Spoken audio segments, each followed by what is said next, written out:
Welcome to Common Filth Radio, Episode 8. Thank you for listening. On this episode, I'm answering questions about the Zoe Quinn nonsense, bisexuals, what I think of them, and I'm giving some advice, some other stuff. That's all off the top of my head. All that and more. But first, I want to make an announcement of the new show that will be on this YouTube channel.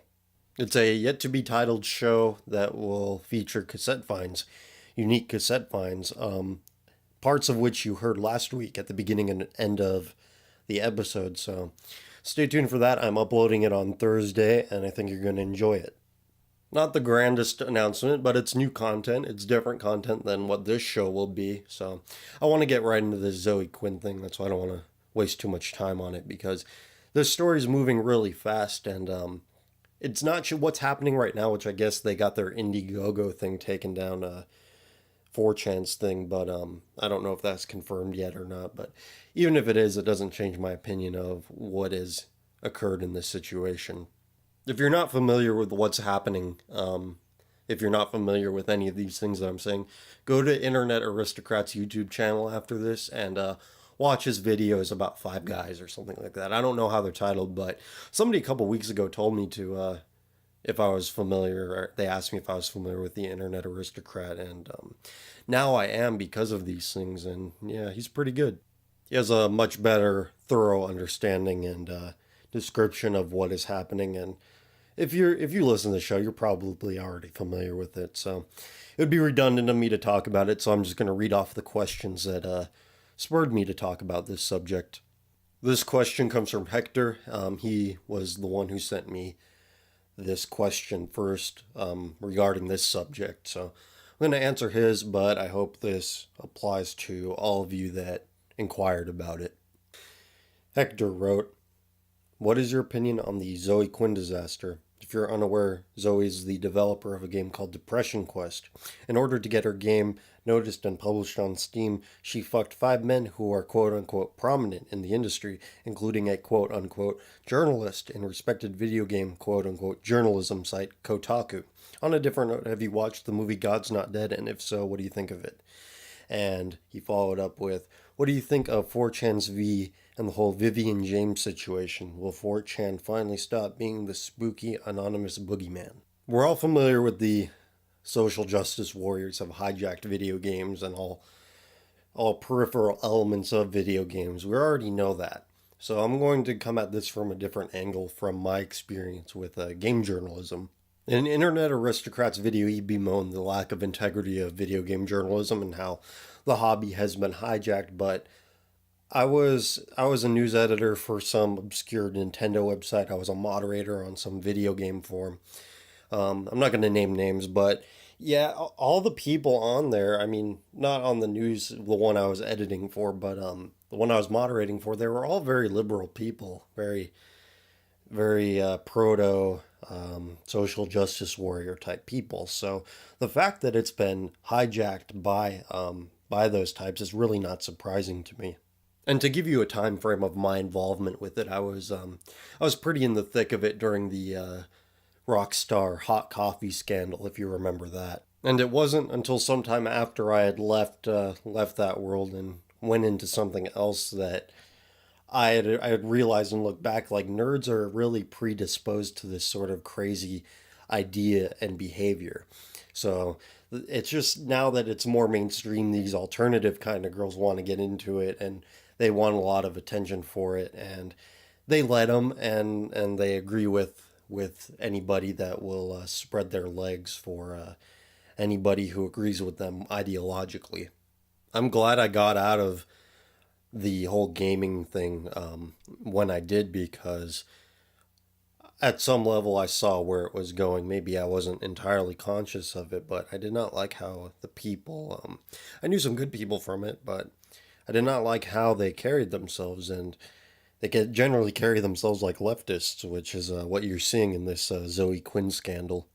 Gaming journalism, even back then, was kind of pathetic. It's just like free advertising for game companies. I mean, yeah, they have ads in there, but it's like they won't send people preview builds if they're like, this game fucking sucks, if they're actually honest about it. And like a Game Informer, they have their rating system, which is like 7 as an average. I don't know if that's what it is anymore, but yeah, that's just complete shilling. So that's just complete bending over for people who you want money from, and you want to still get their games so you can get more ad revenue, and it's just really dysfunctional. I understand that you have to make money at what you do, but don't call yourselves a journalist. Call yourselves like a trade magazine or something like that, because that's more of what it is. So anybody looking for journalistic integrity from some mainstream outlet with regard to video games is just they're missing the point. But going back to the nerd angle, because let's face it, who would write about video games but pathetic nerds with anime avatars? Guys, change your avatar. Seriously, it's like every time I see one, I get this gross, icky feeling. But that's an aside. I love you, and I want the best for you.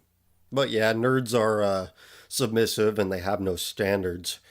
They're if they did have standards, they wouldn't do this shit in the first place. They just write about what they like or without any agenda. But they have an insecurity about it. They need to shoehorn in everything, which is very typical of our generation, millennials, needing to consume all sorts of things that reflect our stupid, underdeveloped worldview. And if you can do that while getting some cheap sex from some skank pussy, it's hard for the morally unsound to resist. As for the salacious angles to it, yeah, I don't really care about that too much. Yeah, it's morally abhorrent, but it would be abhorrent if it were divorced from this video game angle. It's just I get it. I get why people are angry at this, particularly video game players, because if I'm playing a video game, I want to escape the bullshit of the modern world, even though video games are a product of it. But, despite that contradiction, it's still somewhat of an escape. Only the most insufferable kind of cunt or asshole could find something ideologically offensive about a game like Super Mario Brothers. As for the Vivian James angle, I'm for it because it's pissing off Anita Sarkeesian and her odious following, and anything that does that is I can't hate it entirely. And I just realized that you asked me about God's Not Dead. I haven't seen the movie, but I saw the trailer and I thought it was pretty goofy. Like, oh, science proves God exists. Why don't you believe in him? And Kevin Sorbo's all like, I'm gonna fail you, and that's kind of crazy. It's like, why do you want to argue an infinite, omnipresent being from a scientific perspective? You shouldn't need to. I haven't seen the movie. I just saw the trailer. But Kevin Sorbo's cool. I wish he'd get more work, and yeah, I just wish the gatekeepers of Christian media would avoid modern arguments because they're really stupid. Like science this, science that. It's like, who cares? It's a matter of the spirit. And I get science and religion are not mutually exclusive, but that's just how I feel about it. Posing for suicide girls. Now there's a real depression quest for you. I don't think Jesus ever said let G or Jer or Jit or whatever. I can't even bring myself to say that. It's like blasphemy. I gotta add Kevin Sorbo to my interview list, my interview dream team, which I have yet to reveal fully. But let's move on to another subject that doesn't involve cheesy movies or some nasty vagina.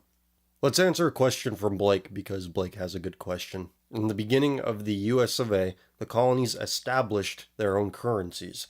Do you think that it would be plausible now that we are so connected for each state to print its own currency, granted if there is a national conversion rate, to prevent possible and most likely confusion? I think that the fact that we're so connected now leads to a problem of a massive society which would actually prevent it from happening, because having a conversion rate, that would add a lot of layers of bureaucracy, and maybe you could say like job creation, but somebody would have to be in charge of that, and it would be really unnecessary. But I'm not entirely opposed to the idea of competing currencies to the US dollar.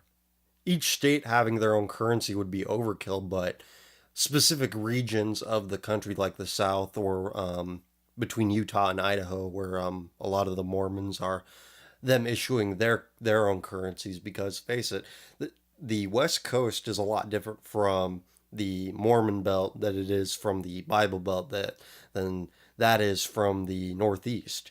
We're very different people, and we should split it up. So, on the state level, it would be excessive and add a lot of bureaucracy, but on a broader regional level, it would actually, I would see that it would accelerate a balkanization of the U.S. And I know that balkanization is a negative thing because that implies some antagonism between the bordering countries, but I think that in order for America to survive, it needs to, ironically, break itself up and end itself as we know it, because it just can't continue on like this unless we want to become Brazil or something. But if the powers that be are content with that, I suppose there's nothing I can do about it. And I think the powers that be are hostile to the idea of a competing currency, because that would break up the union. At least it would lead to it, because they'd be able to form their own banks and be independent from the Federal Reserve. I forget who said it, but I care not who makes a country's laws; those that control the money control the nation. And that's definitely true, which is why I think the feds actually broke up the Liberty Dollar people some years ago. So the federal government does not want to see its largesse decrease, and they will use force to prevent it. Here goes a question that I've been meaning to get to for a couple of weeks. Last week I talked a lot about homosexuality, and this is kind of on the periphery of that. I know I've used that word already, but that's the best way to describe it. So I felt that it would have been overkill to talk about this last week, but this question is from Harley, and it goes like this. What is your stance on transgender people who aren't trying to push their agenda on other people and are just trying to go about their own lives? Plus, all they want to do is fade into obscurity and blend in with society. Not sure if you have answered this already, haven't listened to all the podcasts so far. Just wondering if your vitriolic passion spreads towards everyone you think is mentally ill or just ones that are obnoxious and in your face. There's a difference between anger and hatred, and I think that I have a lot of anger to varying degrees, depending on which camp the transgender people fall under. If they're the ones that are like Dice scum, or people who form identity politics around it and want it legitimized or whatever, by the state, or through state coercion or society, culture, whatever means of acceptance they're trying to push. I very much dislike those people. But with the quote unquote regular kinds, regular meaning people who generally behave that are also transgendered, I'm angry at them, but it's for different reasons. It's because I think that they're making a mistake. I think that they are misled and are making a wrong decision, but it's not something I want to kill them over, because I want better for them. And I think that if you showed them some compassion, some ordinary human compassion and love, that they would eventually see the error of their ways, maybe. But directly confronting them over it, it's not. That's not how you change them, because it's that generally that reaction that you have on an interpersonal level usually just leads that person to do the opposite of what you're trying to steer them from. So, in contradiction to what a lot of people have heard or believed, I know I've sounded angry or agitated on some previous episodes when dealing with this subject, but there's really no hatred involved. There's a very deep disagreement, and I don't think that there's anything that can change my mind, which is getting a sex change or gender reassignment, as they're calling it now. There's nothing that can dissuade me from believing that that's a mistake. So thank you for the question. I sincerely appreciate it. It was a good question. I might have explained myself on a previous episode, but I can't remember too well right now. And anytime you get a second chance to further elaborate on what you've might have said before, you should take that chance. So thank you for giving that chance to me, and send me another question and I won't make you wait the 2 or 3 weeks again. All right, next question is from Blues. What is your broad stance on war as a whole, and what is some literature you would recommend to someone in the process of growing out of liberal and or social justice shit? I would typically call myself anti-war, but I'm anti-war that benefits Israel in some way, and it all seems to in the end. So no war for Israel because that's a bad thing. But the American economy is built around blowing shit up. That's like the only thing we're good at. And so if I want people to eat, I guess I have to support war. But really, if all you're good at is fighting pointless, worthless wars, then I don't think that you deserve it.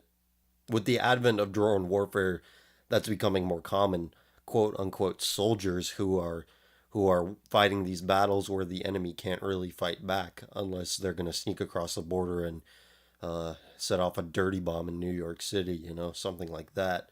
So it's fighting a war from a command station in some air conditioned room and on some military base is not a noble thing. It's more noble to actually fight and shoot and put your life on the line, even if that war is pointless. So that caveat I add there, because even if the war is worthless, if they're boots on the ground, I sympathize with that. They're facing some real danger. So I'm generally opposed to war, but the direction warfare is now taking, I'm against it even more because I find it cowardly.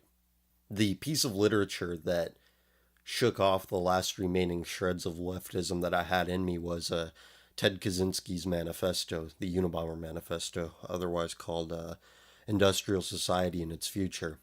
That had a profound influence on me.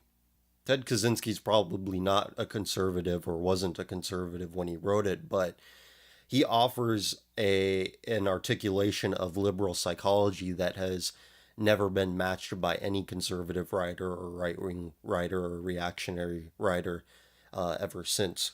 I know that when I tell people that the Unabomber Manifesto is a worthy read with highly truthful things in its contents, they just roll their eyes and they're like, "Oh yeah, you just want to be a terrorist." But judge the work for what it is, not who wrote it. And once you do read it, you understand his perspective. He may have taken it to a great extreme, but he worked at UC Berkeley. He was around leftists exclusively. And he hated it so much that he went up to a cabin in the middle of nowhere with no electricity. And that was a more palatable alternative than staying where he was. He spent a lot of time around the prototype of the social justice warriors back when he taught there, and you realize just how insufferable those people that he reacted in such a way. If you do decide to read it, you will see a lot of parallels with what he is saying and what is going on right now. Next question is from David. How do you feel about bi people? Almost every single bi person I met was either a huge whore, man whore, or just doing it for attention. A lot of them were doing it because society was practically telling them it was a good thing to be gay. You may have already covered this, but what is your opinion on this? You've nailed it. You have basically described how I feel about it. Society is leading weak people, and most people are weak in the sense that they just want to be told what to do. They want validation for it, and they want to be recognized as good. And unfortunately, now sodomy is the good, or an alternative lifestyle is good because, oh, look, you're so brave. You're just like us, very contradictory. If they truly were just like the rest of us, the people that give a shit wouldn't give a shit. The people who accept these alternative lifestyles or engage in it themselves, they want to stand out in the crowd rather than stand out from it. If they were truly alternative, they'd just go off and do their own thing and probably end up ridiculed for it. But the window has moved as such that these weird things are now considered an in-group rather than an out-group. So it's all about this bizarre contradiction between individuality and conformity. You still want to associate with certain people, yet you want to be somehow better than them.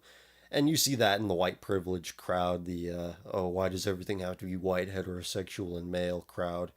That's just another form of in-group status signaling. So yeah, they are huge whores, man whores, and attention seekers. Your assessment, in my estimation, is very correct. All right, let's get into this advice that I'd say I'd get into at the beginning of the show. He also has a question. It's from Sean. He asks, A bisexual Latina girl who's a would bang out of 10 is into me. What should I do to prevent getting with her despite my body wanting to go for an easy opening? And a question: what are your views on physical discipline, specifically your standard of discipline? First, take a cold shower or a bath, and while you are taking that shower or bath, reflect upon it. What if you went through it? Think of the worry that would ensue about pregnancy, STDs, or even something as simple as a false rape claim. Well, that's not so simple. I shouldn't have used that word, but bisexuals are crazy. We've established this. They're not people you want to be around. And Latino women, while all women are unstable, their women are particularly unstable. So I would avoid at all costs, ignore the lizard brain part of it, and yeah, do what I said. It might feel good if you go through with it for however long it takes, but think of how bad it'll feel afterwards when you're worried about all those things that I mentioned. And they will be worries. And as for physical discipline, I don't have a exact standard for that. If you mean a workout regimen or just a an ethic of what you do with your body. Um, I don't do drugs. I don't drink. I have the occasional beer or whiskey, but that's about it. Certainly don't drink to the point where you're getting fat off of it. That's just pathetic. But if you're talking about working out, yeah, work out. I support that, and I don't have a standard for it myself because I don't take it terribly seriously. I'm not like these guys on Fit. Well, yeah, I would hope not. They taste their own cum for fuck's sake. My standard is basically don't get obese, don't get embarrassing to look at. That's my standard. So that's about as much as I can say on that subject. Thanks for the question. This next question is from Alaric. I wanted to post another question, this one being a response to your position on the legalization of marijuana from a recreational viewpoint. I remember you had mentioned that pot has a debilitating effect on a person when it comes to effort and doing anything productive, essentially, and that you wouldn't advocate the legalization of such a substance because it will have negative effects on society. Would you advocate the prohibition of other recreational activities that render the participant useless? For example, jet skiing, surfing, inner tubing, drinking, video gaming, exploring the internet, etc., because they have relatively the same effect on someone that pot does? Also, do you think that any of these activities aren't moral? And if they hypothetically wouldn't be, then is it the state's responsibility to step in and stop people from performing such activities? And would the prohibition of these immoral activities have any impact on whether people perform them or not? My apologies if I misquoted you or my comment isn't making as much sense as I had intended it to. I'd like to let everybody know that I'm not some boring asshole who just wants to work all the time. Recreation, there's value in it. All work, no play makes Jack a dull boy. We're all familiar with that, and there's truth to it. But I don't think that all recreation is created equal. For example, like you cited some extreme sports like surfing or jet skiing, thrill seeking stuff like that. And it has the opportunity to be debilitating, but the majority of the time that people engage in those things, something tragic doesn't happen. So people who engage in thrill seeking, they're generally people you want to be around more often than a pothead because the potheads I've been around, like I mentioned before, I had a roommate who was heavily into it, and yeah, they're not bad people, they're not like dangerous people, but they're dead ends and they're very disappointing and depressing to be around. And I view alcoholism as the same thing. People who get drunk in public or are constantly drinking, yeah, that is, I think, an equivalent, but alcohol in moderation is not like marijuana in moderation because the potheads I was around, they didn't like take bong hit after bong hit, they just smoke and then watch cartoons or whatever. But like alcohol, if you have one drink, it's like a social lubricant, and anybody who gets blackout drunk in public is on the same level as the pothead, in my opinion. If you have a small drink, you generally feel a little looser and more social, and in social situations that's a good thing. But whereas alcohol gets things going, I see marijuana as something that just screeches things to a halt. So alcohol, I think, serves a social benefit, but as in all things, if it's abused, it can become very destructive. The second part of your question, where you ask whether or not the state should intervene in behavior. Um, with respect to something like alcohol, prohibition, you saw a large increase in crime, so the benefits were not there to banning alcohol because the social effects of banning alcohol were a lot more negative than if you had drunkards there. I don't think anybody would argue that, but they both aren't good things. One is demonstrably worse than the other, so you're taking the lesser of two evils by ending prohibition. And a common argument is that the war on drugs is just a different form of prohibition, and I agree to that to some extent, but the effects of war on drugs seem to be more drug use and more drug potency. Like, I don't know if this is true or not, but like heroin has gotten a lot more potent and cheaper, and marijuana has done the same thing. And we've also seen social acceptability of drug use increase. There's a more permissive attitude towards it. So there's a lot of contradictions between whether or not the state should or shouldn't, because when the state does intervene, historically it shows that the problems related to what they are prohibiting become worse. So I think the prohibition should not come from on high, it should come from the culture, the community. But because people are atomized in their communities of one, or able to tightly control who comes into their social circle, and they're able to vet their opinions and pre-approve them so that there's no judging. Everybody fears judgment. Yeah, because of the atomization, there's no real pressure to not engage in these behaviors, which I find to be unsavory. So you're damned if you do and you're damned if you don't. But that has to do with the fact that everybody lives in their own bubble and there's no real community, and I think that's the root cause of it. If you want something outlawed, or not outlawed as in written in stone, but not permitted in your culture, you need to have smaller communities, and that's just not possible, and prohibition's not working. So these solutions are not easy, and they might not even be possible within our lifetimes.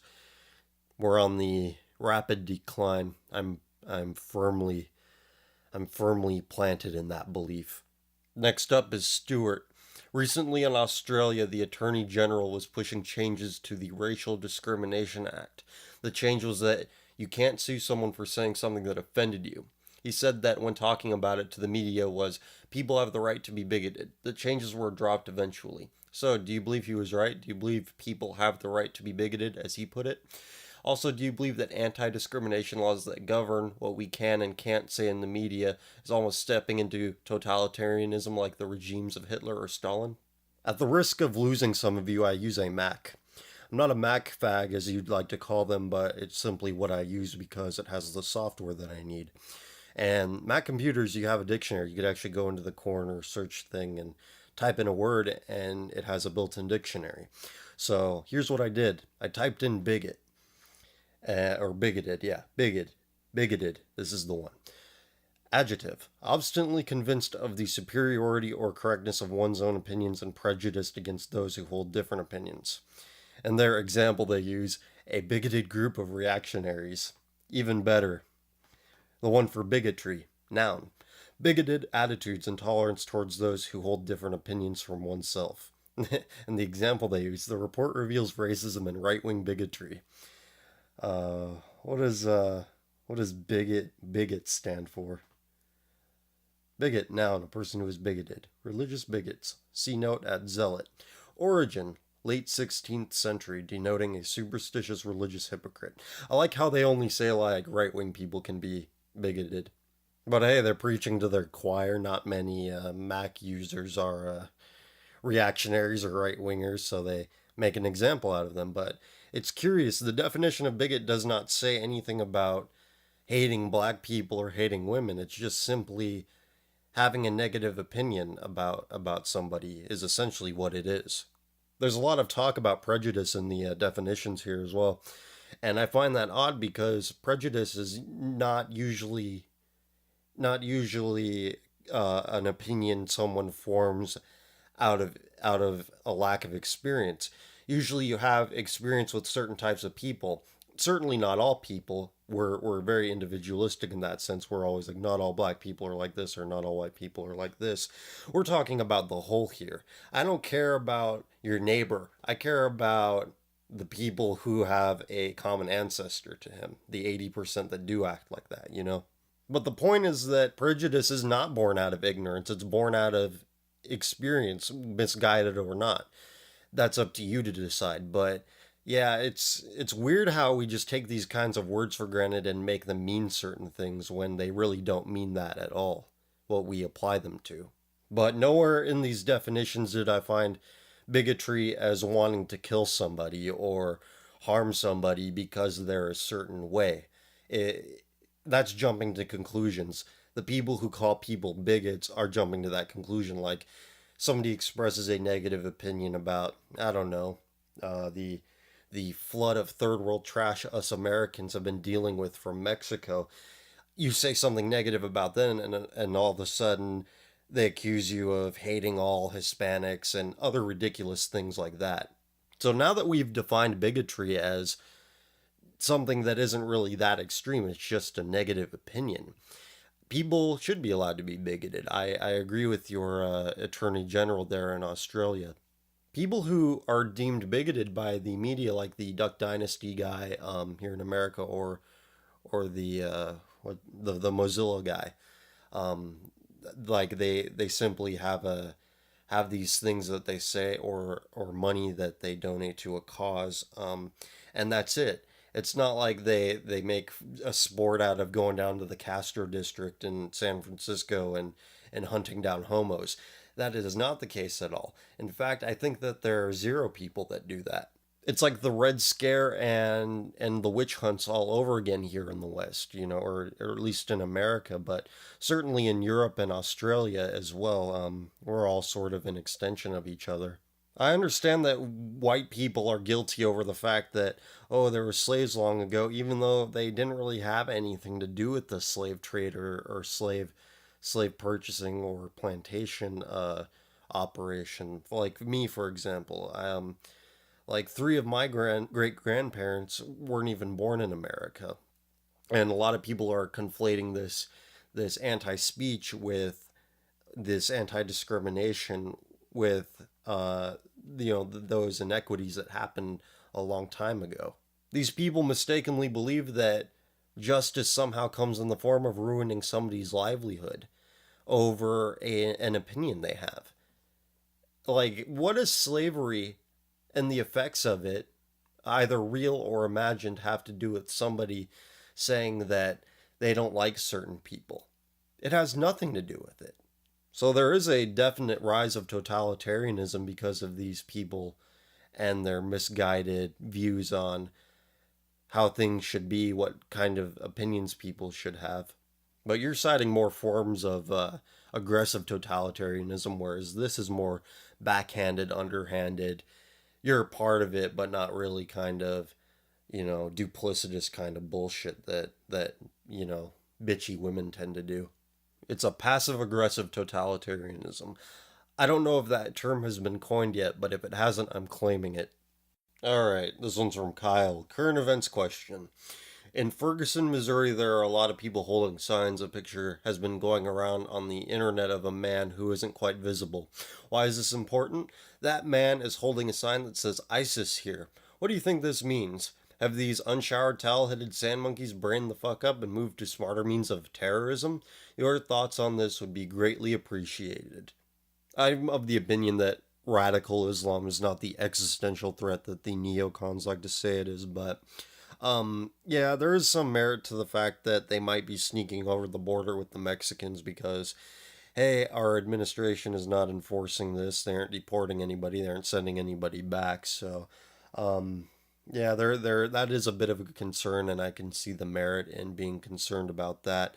But as for the sign that was found at the protests there in Ferguson, I think it was just some clever guy who was wanting to get people scared and wanted to get some attention. So just it didn't look like a very good sign. It looked like something some teenager did.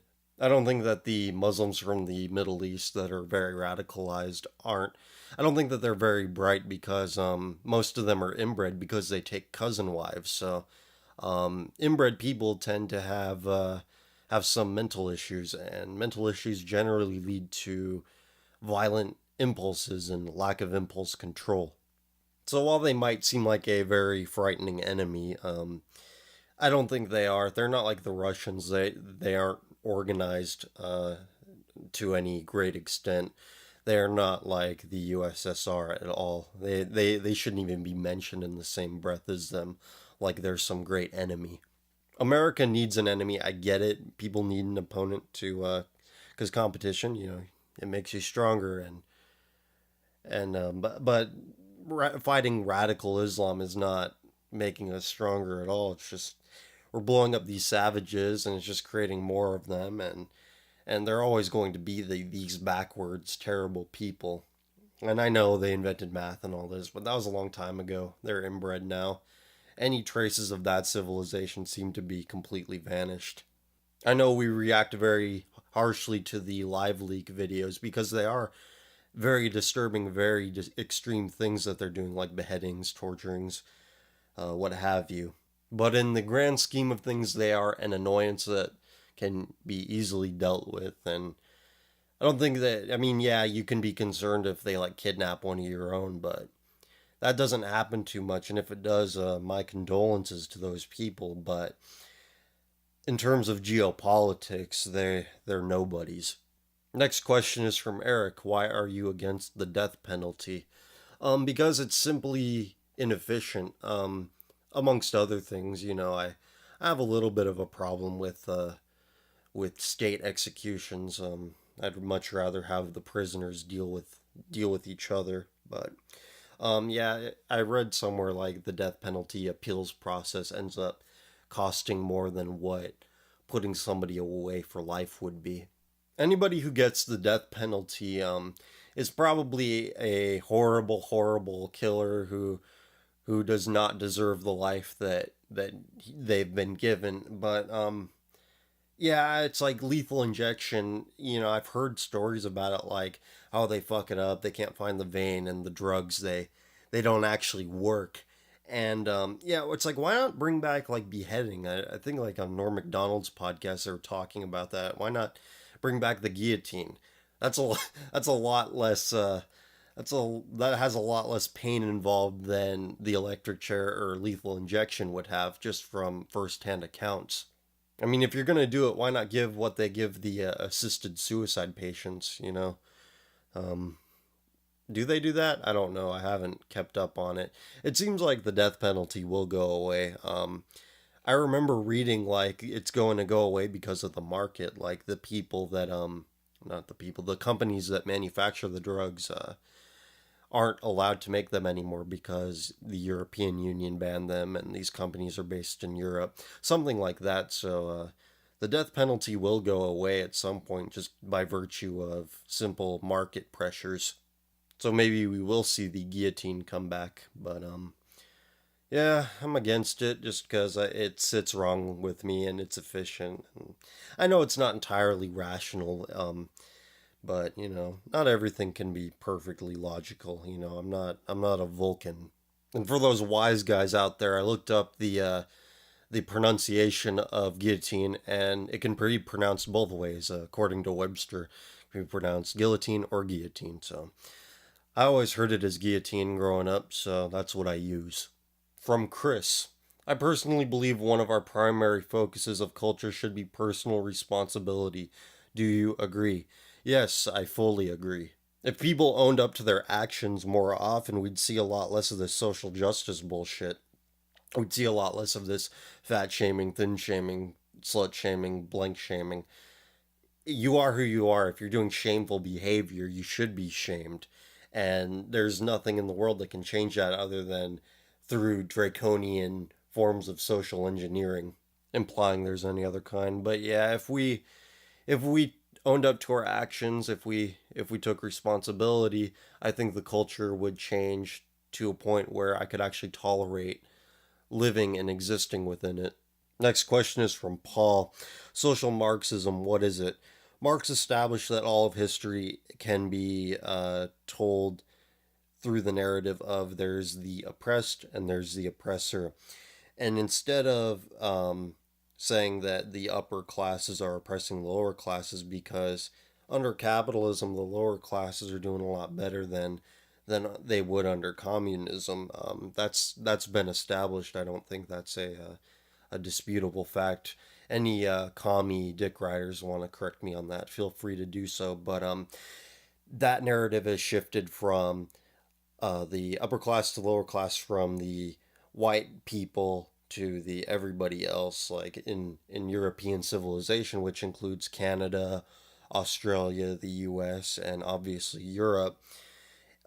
We've been the oppressors of the people of color, or whoever, or the white ladies or ladies of color, or the homosexual ladies of color. Any of these alternative identities to what has been the dominant demographic of the West.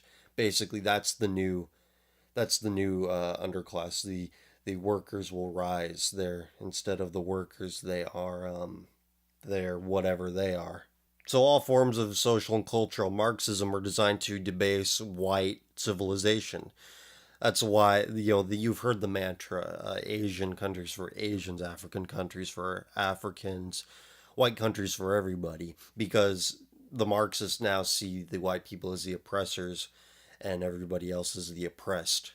So they're immigrating a bunch of third world trash and rewriting the book, saying that you have to be open immigration. And these laws are usually pushed through by European Jews.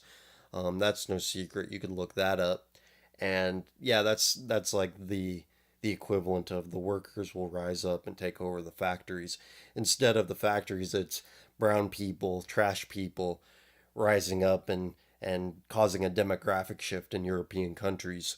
And I know Marx is much more complicated than just oppress or oppressed, working classes, upper classes. I get it. I know he did a lot of other stuff, but you know what? I don't give a shit. I don't care. He was a nut job. He wasn't even a good writer.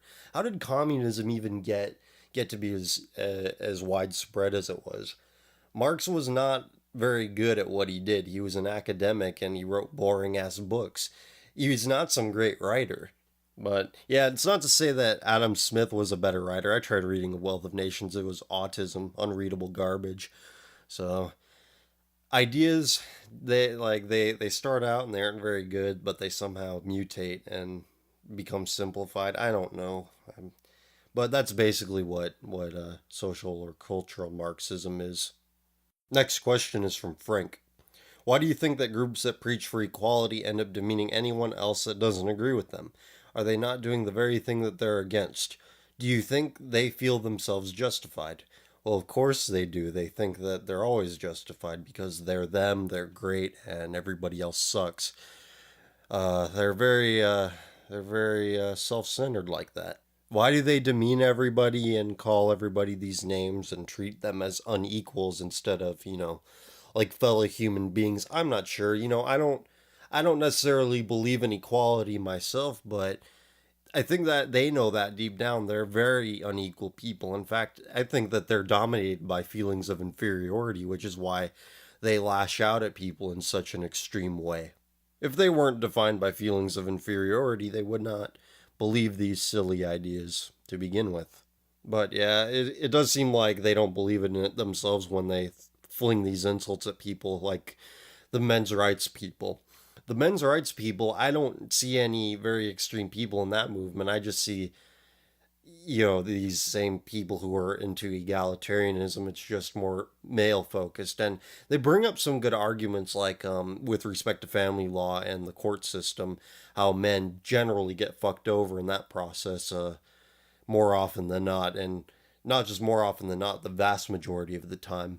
It's odd that they focus so much of their rage towards the men's rights people when they basically claim to believe the same things. It's just that the men's rights people are actually arguing it better, and they don't like that. But I'm not a men's rights activist myself. I'm not an egalitarian like they are, but yeah, they it's I can see where they're coming from, because a lot of who they are are men who got divorced and got fucked over in the custody hearings and lost a lot of their money and, alimony payments. That's also a bullshit system, and at least in California anyway. But women greatly benefit from the system, so the feminists aren't going to complain about that. So it's very intellectually dishonest of them.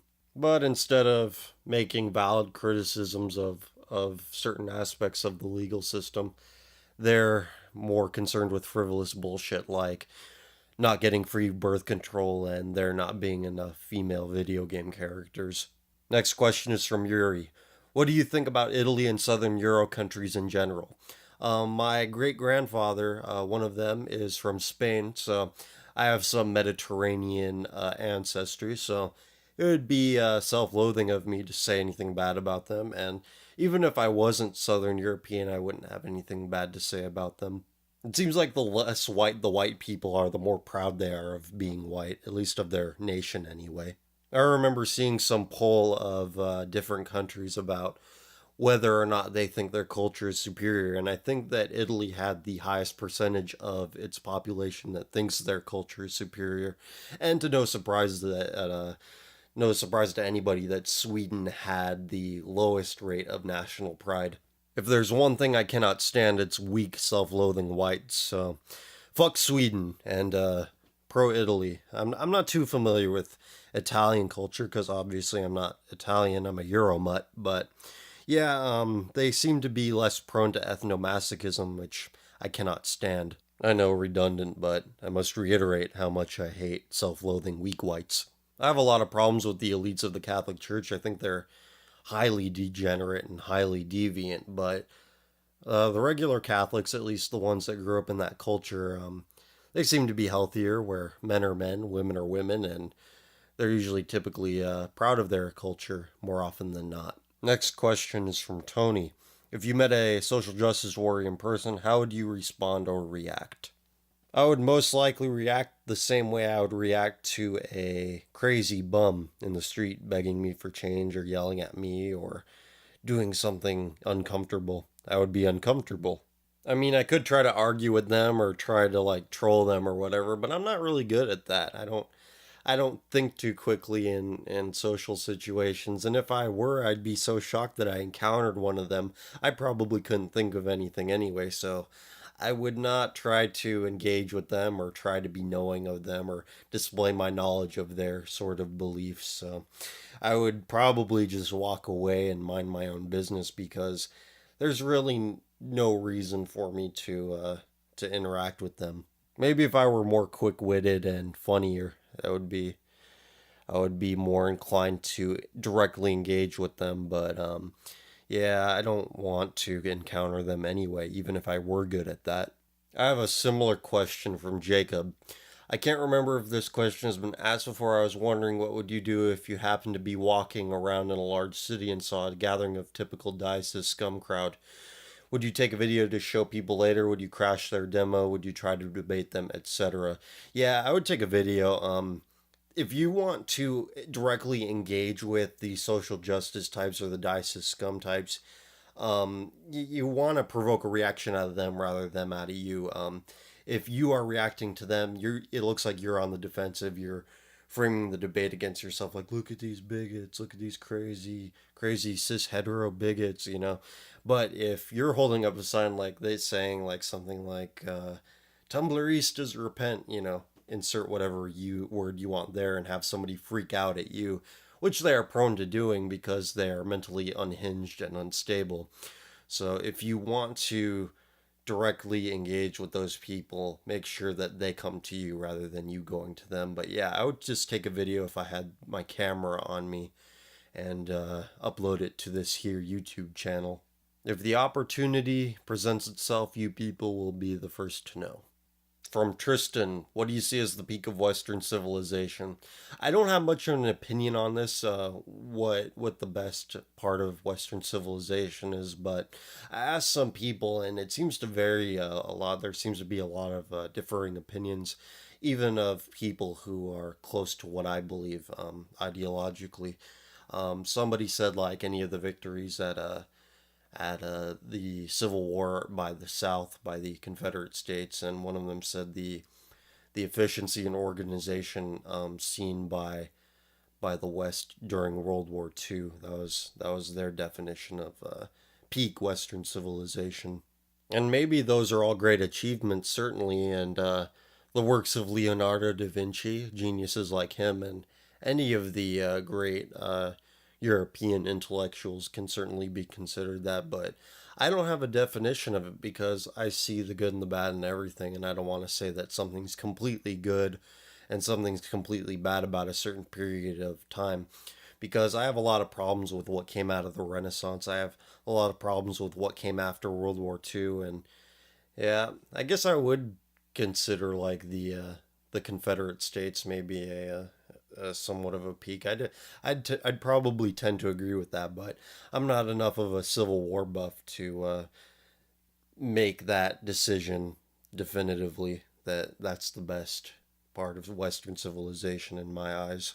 In my development, I hope to come to a conclusion in my quest for more knowledge regarding my people, the civilization which allows me to exist. Next question from Daniel. Do you think that the native Europeans are ever going to recover from the massive amount of third world immigration going on right now? Or is this the end of Europe as we know it? Do you think there is any realistic way of fixing this problem? Like you said, third world immigration, that needs to stop before any improvements can be made because third world inhabitants, third world trash that are washouts from their own country, like I've said, you do not want third world immigration because they couldn't cut it in their own shithole country. What makes you think that they're going to be any better in a first world country? They're just going to drag it down. So you're seeing a backlash of it right now in European politics where there's a lot of anti-immigration sentiment going on right now, even from their political elites. Maybe not at the tippy top, but certainly people in positions of influence are starting to express some skepticism towards immigration. But is it too late? Only time will tell because I'm not sure. I'm not sure how many babies whites in Europe are having, and maybe it's not a lot. I certainly don't think that it's more than what the third worlders are having. But maybe Switzerland can turn it around. I think that they're probably the ideal of what a country looks like right now. Or maybe I'm mistaken and they too are letting in a bunch of third world trash. I don't know. It's a big world and very complex world, very chaotic world, and stuff moves quickly. Before we start winding things down here, I have a couple more questions to answer. I'd like to thank Jack and Dingus for providing the art for this episode. If you have a drawing or anything, 3D illustration, painting of common filth related art, or anything that you made for me specifically, message me on the Facebook pages, Common Filth Facebook page, Full House Memes 2, Tumblristas, and I also have an email, commonfilth@commonfilth.com. And if you want to send me a question at any of those locations or here on YouTube, because this is what this show is all about, obviously answering your questions. So thank you for listening in this far. Thank you everyone for contributing. And let's get to these last couple of questions. From RJ. What do you feel is the biggest distraction from the real world we have in Western society? Distractions are just something that people do when society is too large and too complex to deal with. And that's really what we're dealing with here. People like why is binge watching now an official English language word in the dictionary? It's because modern society is very stressful. It's unfulfilling, it's unrewarding. So people want to numb themselves to the pain of that. So I could say that all these electronic gizmos, all these innovative media streaming services are a big distraction, and they are, but they aren't the problem. The fact that they exist is just a matter of demand. If there was no demand for it, it wouldn't exist, and there wouldn't be a dependency on these things. It's not the distractions I have a problem with. Again, I don't have a problem with recreation on occasion, but it's the fact that we need to be distracted that needs to be addressed. That's the problem. A lot of bright, intelligent people don't know how to channel their energies into something good and productive, and they're frustrated by that, so they retract into this cocoon of constant entertainment and distraction, and it's really upsetting because the way society is structured now, there's no real way for them to get that out, that productive energy. But if I were to name a biggest distraction, it would be smartphones and constant consumption of television shows and movies on through internet streaming. But it would be silly to just blame these things for societal ills because, again, most of what we're talking about are symptoms, and it takes a lot of playing with ideas to really get to the root disease of what is creating these things. Next question is from Dustin. I am aware that you support the Westboro Baptist Church, and while this is a strange thing for me to hear, I'd like to ask you if you also support their core teachings/values. In an earlier episode of Common Filth Radio, you said that without all the fire and brimstone speech, religion kind of loses its meaning. Do you believe what they preach regarding the nature of God is true? And do you embrace the belief that all homosexuals, social, sexual deviants, or anybody who feels sympathy for them falls short of God's grace and faces an eternity in hell? I'm fully aware that sodomy, putting on drag shows for your fellow soldiers, and telling your children that it's okay to accept things like that are an affront to God, but do you really believe that somebody like Robin Williams or any decent person really deserves to have the Westboro Baptist Church at his funeral telling his family and friends that he's facing eternal damnation? I don't fully embrace the belief that all homosexuals and deviants are going to hell. What I do believe is that if they remain unrepentant, they are going to hell, and that's a choice. Um, you can be, you could have certain urges and repent of them and believe that in the divinity of Christ and all of the traditional Christian teachings and be accepted into the grace of God. We all fall short of it, but that's what forgiveness is for. Without God's forgiveness, we're fucked, and but in order to get the forgiveness, we need to repent for our sins. And people who like define themselves as, like, I see this blog on Tumblr, like, gay Christian. Well, they put the gay part first, so obviously they're more attached to the gay lifestyle than they are to Christianity. So those people aren't truly repentant, and I think that's more what, if I'm giving the Westboro Baptist Church the benefit of the doubt, that those are the kind of people that are going to hell. While I've said that the Westboro Baptist Church delivers truths in the only way that they can be delivered, you can't change the nature of truth. I think that you can to some extent. I've changed my mind a bit about that because I wrote the piece on my website about why I support the Westboro Baptist Church in a pretty dark place. I was being inundated with all this information, and I looked at the Westboro Baptist Church and I saw who was attacking them mostly, and it was like the Vice types, the Jezebel types, the Exo Jane types. So I'm like, well, if they're pissing these types of people off, they must be doing something right. And I saw them as the only real voice, at least public voice, against the deviancy that is becoming more acceptable in Western society. So I do agree that a lot of their delivery is crass and distasteful, but I don't see anybody in the GOP making any better arguments, because the GOP is full of closeted homosexuals, so how can they argue against it? But I do disagree with them protesting a funeral, especially with somebody like Robin Williams, whose death negatively affected a lot of people for some reason, and probably because the circumstances surrounding his death were very shocking, and a lot of people didn't expect that to happen. But the fact that people were just like borderline suicidal themselves over his death is very strange to me. So that certainly doesn't help the Westboro Baptist Church PR machine very much, even though they seem completely unconcerned with it, which to some extent I can respect that. Just that brazen uncaring about what other people think. It's like most people, like, I don't care what other people think, and usually the people that scream that the loudest are usually the people that care the most, but they genuinely do not give a shit, and that's a rarity. That is really all I have to say about it, so thank you for the question. And with that being said, my work is done. Thank you for tuning in. Continue sending in your questions to Common Filth Radio at my Facebook pages, as I mentioned earlier, or at my email, commonfilth@commonfilth.com, or you can send me a message here on YouTube. As always, thank you for listening, and I will see you next week.